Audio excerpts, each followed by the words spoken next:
তাহলে বিপিএল শুরু হয়ে যাচ্ছে, বিপিএল ধামাকা।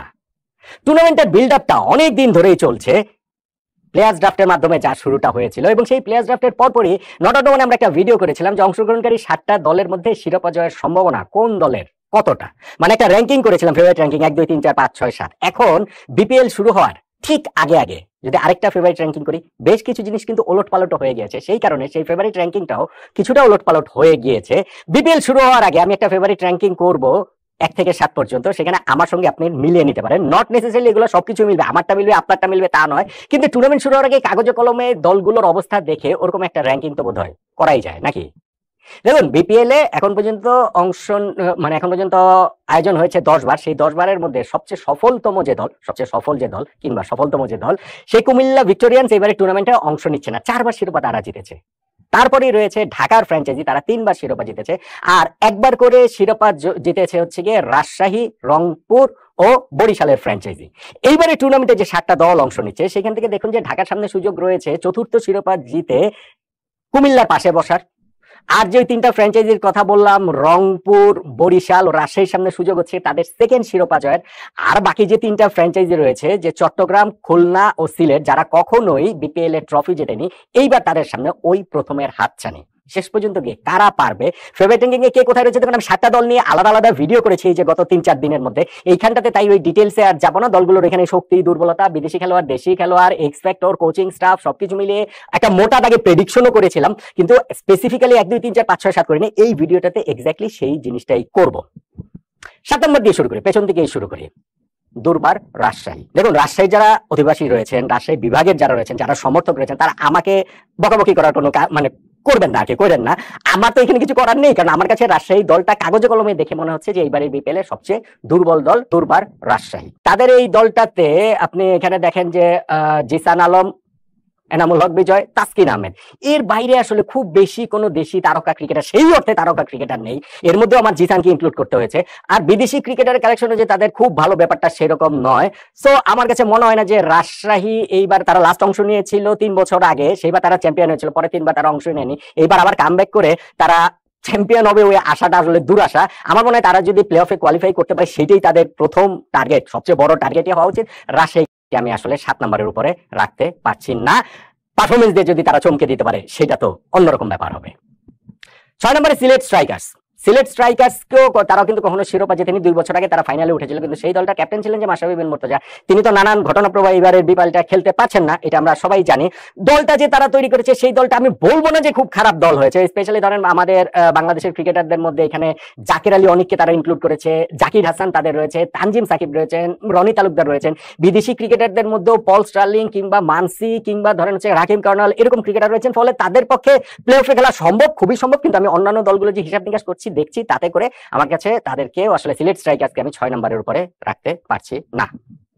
5 নম্বরে অনেকেই আপনার একমত হবেন না, আবার হয়তোবা হবে না, চিটাগাং কিংস।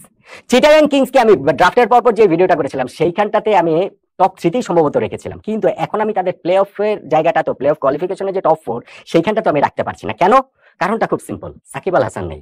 সাকিব আল হাসান খেলছেন না। সাকিব থাকা এবং না থাকাটা হিউজ ডিফারেন্স আসলে মেক করে দেয়। চিটাগাং কিংস এর দলটা সাকিব সহ যেরকম দেখাতো, সাকিব ছাড়া দুর্বল না, অনেক বেশি দুর্বল আসলে দেখাচ্ছে। এই দলটা স্পেশালি আপনি যদি ব্যাটিং অর্ডারটাতে দেখেন, ওইখানটাতে হচ্ছে গিয়ে যে বাংলাদেশি ক্রিকেটারদের মধ্যে পারভেজ হোসেন ইমন আর হচ্ছে গিয়ে আপনার ওইখানে শামীম পাটোয়ারি ছাড়া খুব বড় নাম বা হচ্ছে গিয়ে ভরসা করার মতো সেইটা আসলে দেখতে পাচ্ছি না। বিদেশি ক্রিকেটারদের উপরে তাদের অনেক বেশি নির্ভর করতে হবে। ঠিক আছে, বিদেশি তারা ভালো কিছু ক্রিকেটার নিয়েছেন, সেটা অ্যাঞ্জেলো ম্যাথুজ, মঈন আলী, হায়দার আলী, তারা এখানটাতে রয়েছেন, কিন্তু আমি ঠিক নিশ্চিত না যে উইদাউট সাকিব এই দলটার পক্ষে কত দূর যাওয়া সম্ভব। চিটাগাং কিংস এর প্রথম বিপিএল শিরোপা জয় বা চিটাগাং এর ফ্র্যাঞ্চাইজির সেই অপেক্ষাটা বোধহয় আরো একটু বাড়ছে। আমি তাদের শিরোপা জয় হিসেবে দেখছি না, আমি তাদের হচ্ছে গিয়ে ওই প্লে অফের টপ 4 এর মধ্যে দেখছি না। আমি চিটাগাং কিংসকে 5 নম্বরে রাখছি। 4 নম্বরে খুলনা টাইগার্স। খুলনা টাইগার্স দলটা কিন্তু ভালো, বেশ ভালো, মানে অবভিয়াসলি এখন হচ্ছে ভালো বলতে একদম আমি মাঝামাঝি জায়গায় রেখেছি। তাদের চেয়ে পেছনে 3টা দলকে রেখেছি, তাদের সামনে 3টা দলকে রেখেছি। খুলনা টাইগার্স এর এই দলটাতে আমাদের বাংলাদেশের ক্রিকেটারদের মধ্যে মেহেদী হাসান, মিরাজ, আফিফ হোসেন, ধ্রুব, তারা এখানটাতে রয়েছেন, নাসুম আহমেদ রয়েছেন। সো বিদেশি ক্রিকেটারদের ওইখানটাতেও তাদের কালেকশন কিন্তু যে খুব খারাপ বিষয়টা তা নয়, ওইখানটাতেও ভালো কিছু বিদেশি ক্রিকেটার রয়েছেন। খুলনা টাইগার্স এর একটাই সংকটের জায়গা হতে পারে, বিদেশি ক্রিকেটার মধ্যে এখানে ইব্রাহিম জাদেজা তারা রয়েছেন, একটা সংকটের জায়গা হতে পারে, যেটা আমি আমার এই দল নিয়ে আলোচনার মধ্যে বলেছি, তাদের ব্যাটিং এ স্ট্রাইক রেটটা একটা প্রবলেম করে দিতে পারে। বাট ইউ নেভার নো, যেহেতু এই দলটাতে অনেকেই রয়েছেন যারা আসলে স্কোর করতে পারেন, সেক্ষেত্রে বাংলাদেশে বিপিএল যেসব উইকেটে খেলা হয়, স্পেশালি ঢাকার উইকেটের কথা যদি বলি, সেইখানটাতে এটা একটা গুরুত্বপূর্ণ ব্যাপার হয়ে যেতে পারে। অনেককেই কিন্তু খুলনা টাইগার্স দলটা চমকে দিতে পারে। তবে টুর্নামেন্ট শুরু হওয়ার আগে আমি তাদেরকে আসলে 4 নম্বরের উপরে রাখতে পারছি না, আমি 4 নম্বরে খুলনা টাইগার্সকে রাখছি। 3 নম্বর ঢাকা ক্যাপিটালস। ঢাকা ক্যাপিটালসের এই দলটা বেশি শোরগোল তুলেছে সাকিবের কারণে, সাকিব খানের কারণে। সাকিব আল হাসান তো না, বাংলাদেশ ফিল্মের হচ্ছে গিয়ে গত 15-20 বছরের সবচেয়ে বড় সুপারস্টার যিনি, তিনি এই দলটার সঙ্গে জড়িয়ে আছেন, মালিকানার সঙ্গে জড়িয়ে রয়েছেন এবং তাকে আমরা বিভিন্ন প্রোগ্রামেও দেখছি। এইটা ওই আইপিএল এর মডেলে, শাহরুখ খান প্রীতি জিন্টাদের মডেলে সিনেমার সঙ্গে ক্রিকেটের একটা মেলবন্ধনের জায়গাটা তৈরি হয়েছে। দল তারা যেটা করেছে সেই দলটাও আমার কাছে মনে হচ্ছে যে ভালো দল হয়েছে। যে এইখানটাতে আপনি মনে করেন লিটন দাস, তানজিদ হাসান তামিম, মুস্তাফিজুর রহমানের মতো ক্রিকেটাররা এইখানটাতে ঢাকা ক্যাপিটালসে রয়েছেন। তাদের বিদেশি ক্রিকেটারও তারা ওই জায়গাটাতে মানে একটা ব্যালেন্স দল হয়েছে বলে আমার কাছে মনে হয়। সো ঢাকা ক্যাপিটালসও চমকে দেওয়ার সামর্থ্য রাখে। যদি তারা হচ্ছে গিয়ে টপ 4-এ না থাকে, সেটাতে আমি আসলে খুবই চমকে যাবো। অবভিয়াসলি বুঝতে পারছেন আমি টপ 3-তে রেখেছি এবং এই টপ 3-তে রাখার মানে হচ্ছে গিয়ে তারা যদি ইভেন ফাইনালও খেলে, সেটা তো আসলে চমকে যাওয়ার কিছু নেই। ঢাকা ক্যাপিটালসকে আমি 3 নম্বরে রাখছি। 2 নম্বরে রংপুর রাইডার্স। রংপুর রাইডার্স এই তো এই মাসের শুরুতেই গ্লোবাল সুপার লিগ জিতে এসেছে, যেই টুর্নামেন্টটা ভালো। ওই টুর্নামেন্টের জয়টা তাদেরকে একটা কনফিডেন্স দেবে যে 5টা দলের আয়োজনে একটা ইন্টারন্যাশনাল ফ্র্যাঞ্চাইজি T20 টুর্নামেন্ট জয় করাটা তো আর এরকম চারটিখানি ব্যাপার নয়। আর রংপুর রাইডার্স এর আগে একবার শিরোপা জিতেছিল, তার সঙ্গে তারা এইবার সেকেন্ড শিরোপাটা অ্যাড করতে পারে কিনা।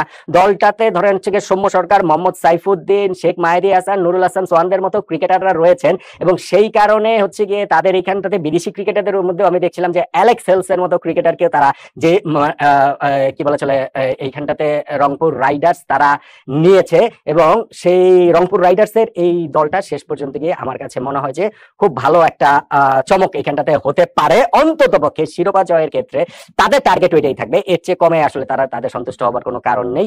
আমি তাদেরকে টপ 2-তেই দেখছি, মানে 2 নম্বরে আসলে দেখছি। 1 নম্বর ফরচুন বরিশাল। আমার মনে হয় আমার যে বাকি 6টা প্রেডিকশন, বাকি 6টার যে হচ্ছে গিয়ে মানে নাম্বারিং ফেভারিট র্যাঙ্কিং 2, 3, 4, 5, 6, 7 এইখানটা সঙ্গে অনেকেই দ্বিমত পোষণ করবেন, কিন্তু 1 নম্বরটার সঙ্গে দ্বিমত পোষণ করার লোক সম্ভবত খুব কমই থাকবেন। ফরচুন বরিশাল এবার যেই দল গড়েছে রে ভাই, এই দলটার পক্ষে আসলে শিরোপা না জেতাটাই হবে অঘটন। ধরেন আমাদের এই বিপিএল এর প্লেয়ার্স ড্রাফটে হাইয়েস্ট ক্যাটাগরিতে যে 12 জন ক্রিকেটার ছিল, সেই 12 জন ক্রিকেটারের মধ্যে 6 জন ক্রিকেটারকে তারা নিয়েছে। তামিম ইকবাল, নাজমুল হোসেন শান্ত, তাওহিদ হৃদয়, মুশফিকুর রহিম, মাহমুদুল্লাহ রিয়াদ, রিশাদ হোসেন। দল যেরকম করেছে তাদের এখানটাতে বিদেশি ক্রিকেটারদের ওইখানটাতেও দাভিদ মালান বলেন, কাইল মায়ার্স বলেন, তাদের এখানে মোহাম্মদ নবী বলেন, শাহিন শাহ আফ্রিদি বলেন, আরো অনেক বিদেশি ক্রিকেটার রয়েছে। মানে যেই দলটা করেছে সেখানে কোনো বিদেশি ক্রিকেটার ছাড়াও তার 11 করতে পারে এবং সেই 11ও ইনফ্যাক্ট চ্যাম্পিয়নশিপের জন্য ফাইট দিতে পারে। আর সব জায়গাতে পর্যাপ্ত ব্যাকআপও রয়েছে। ইনজুরি টিনজুরি বা কারো হঠাৎ করে ফর্মহীনতা হলেও এইখানটাতে ফরচুন বরিশালে খুব সমস্যা হবার কথা না, অত বড় সমস্যাটা আসলে হবার কথা নয়। গতবার ফরচুন বরিশাল শিরোপা জিতেছিল, সেই শিরোপাটা তারা যদি নাও জিততো সেটা হিউজ যে আপসেট হতো বিষয়টা তা নয়। গতবার তারা মোটামুটি এরকম মিনি বাংলাদেশে করেছে, কিন্তু গতবার প্রায় সমশক্তির দল কিন্তু কুমিল্লা ভিক্টোরিয়ান্স ছিল। এইবারের যে দলটা সেখানে রংপুর রাইডার্স গতবার খুব ভালো দল ছিল, কিন্তু এইবারের যে দলটা ফরচুন বরিশাল এবং অন্যান্য দলের যে অবস্থান দিচ্ছে, অন্যান্য দল চেয়ে ফরচুন বরিশাল আসলে এগিয়ে শুধু নেই, অনেকখানি আসলে এগিয়ে রয়েছে। সো আমার মনে হয় বিপিএল এর বাকি 6 ফ্র্যাঞ্চাইজির লড়াই হবে ফাইনালে ওঠার ক্ষেত্রে। ফাইনালে তো ওয়ান অফ গেম, সেখানে যে কোনো কিছুই হতে পারে। ফরচুন বরিশাল যদি কোনো কারণে ফাইনালে উঠতে না পারে, সেটা আমি বলবো এই দল নিয়ে, সেটা আমি বলবো যে বিপিএল এর হিস্ট্রির সবচেয়ে বড় আপসেট গুলার একটা হবে। ইনফ্যাক্ট তাদের পক্ষে শিরোপাটা জেতা উচিত, শিরোপা জেতা সম্ভব তো বটে, শিরোপাটা জেতা উচিত। ফরচুন বরিশালকে আমি আমার এই বিপিএল শুরু হওয়ার ঠিক আগে পাওয়ার র্যাঙ্কিং এ 1 নম্বরে রাখছি। তাহলে যে 7টা পাওয়ার র্যাঙ্কিং এ যে 7টা দল করলাম, সেইখানটাতে আমার হিসেবে বিপিএল শুরু হওয়ার ঠিক আগে শিরোপা জয়ের ক্ষেত্রে ফেভারিটে পাওয়ার র্যাঙ্কিং এ 1 নম্বরে ফরচুন বরিশাল, 2 নম্বরে রংপুর রাইডার্স, 3 নম্বরে ঢাকা ক্যাপিটালস, 4 নম্বরে খুলনা টাইগার্স, 5 নম্বরে চিটাগাং কিংস, 6 নম্বরে সিলেট স্ট্রাইকার্স এবং 7 নম্বরে দুর্বার রাজশাহী। আপনার পাওয়ার র্যাঙ্কিংটাও কি এরকম টুর্নামেন্ট শুরু হওয়ার আগে নাকি আপনার পাওয়ার র্যাঙ্কিংটাতে একটু অদল বদল হবে? কোথায় অদল বদল হবে, কাদেরকে আপনি শিরোপা জয়ের 1 নম্বরে দেখছেন কিংবা ধরেন প্লে অফে টপ 4-এ দেখছেন, সেটা জানাতে পারেন।